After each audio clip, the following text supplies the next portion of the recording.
अभी जो latest news आ रही है वो ये है कि असम के जौहट एयरबेस में इंडियन एयरफोर्स का एयरक्राफ्ट AN-32 वो क्रैश हो गया है।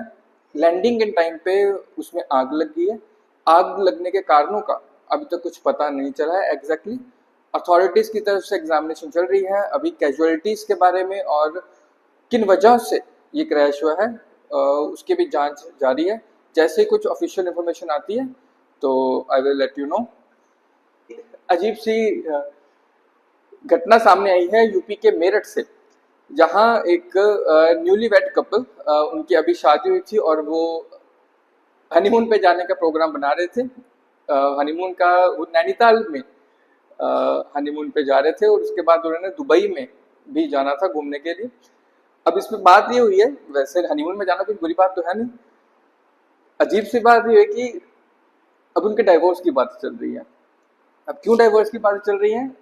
पति पत्नी का कहना है कि जो उसका पति है वो हनीमून पे अपनी फैमिली वाले को भी साथ में लेके जाना चाहता था और इस बात पे दोनों में अनबन होगी और जहाँ जिस घर में अभी खुशियां होनी चाहिए थी वहां पे भी डाइवोर्स होने की बातें चल रही है। पता नहीं क्या कुछ चल रहा है देश में।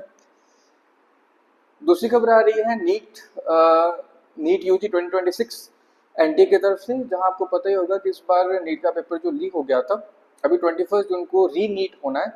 अब उसको लेके एनटीए ने नई गाइडलाइंस जारी करी है, जहां उन्होंने जो टाइम पीरियड है जो पहले 3 आवर्स 180 मिनट्स का होता था अब उन्होंने इंक्रीज करके 195 मिनट से कर दिया है। एनडीए का कहना है कि उन्होंने ऐसा इसलिए किया है ताकि बच्चों का टाइम वेस्ट ना हो, जो कुछ ऑफिशियल कामों के लिए टाइम जाता है, फॉर्मेलिटीज के लिए टाइम जाता है, तो वो उनका वेस्टेज ना हो, तो उन्होंने 15 मिनट टाइम इंक्रीज कर दिया। और जो रफ वर्क के लिए पहले 2 पेजेस मिलते थे अब उन्होंने बढ़ा के 4 पेजेस कर दिया। क्या बात है। एनएसयूआई ने सीबीएसई के अगेंस्ट एक याचिका डाली थी दिल्ली हाईकोर्ट में, जिसमें उन्होंने मांग करी थी कि ओएसएम की वजह से बच्चों को काफी दिक्कतें आई थी इस बार। आपको पता ही होगा +2 के में इस बार जो चेकिंग हुई थी वो ऑन स्क्रीन मार्किंग हुई थी। अब उसमें बच्चों को बहुत ज़्यादा दिक्कतें आई थी उनके मार्किंग में, उनकी चेकिंग में। तो उसको दूर करने के लिए सीबीएसई ने एक वेरिफिकेशन पोर्टल ओपन किया था, जहां बच्चे अपनी शिकायतें दर्ज कर सकते थे और अपने पेपर की रीचेकिंग करवा सकते थे। अब एनएसयूआई ने मांग करी थी कि दोबारा से वो पोर्टल ओपन किया जाए ताकि कुछ बच्चे जो पहले रह गए थे वेरिफिकेशन करवाने से वो भी करवा सकें।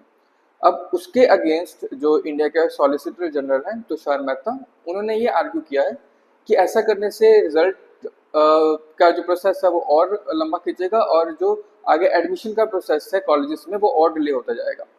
तो जिसकी वजह से दिल्ली हाईकोर्ट ने एनएसयूआई की ये जो याचिका थी ओएसएम पोर्टल फिर से खोलने के लिए, री वेरिफिकेशन पोर्टल फिर से खोलने के लिए, उन्होंने इसको खारिज कर दिया है।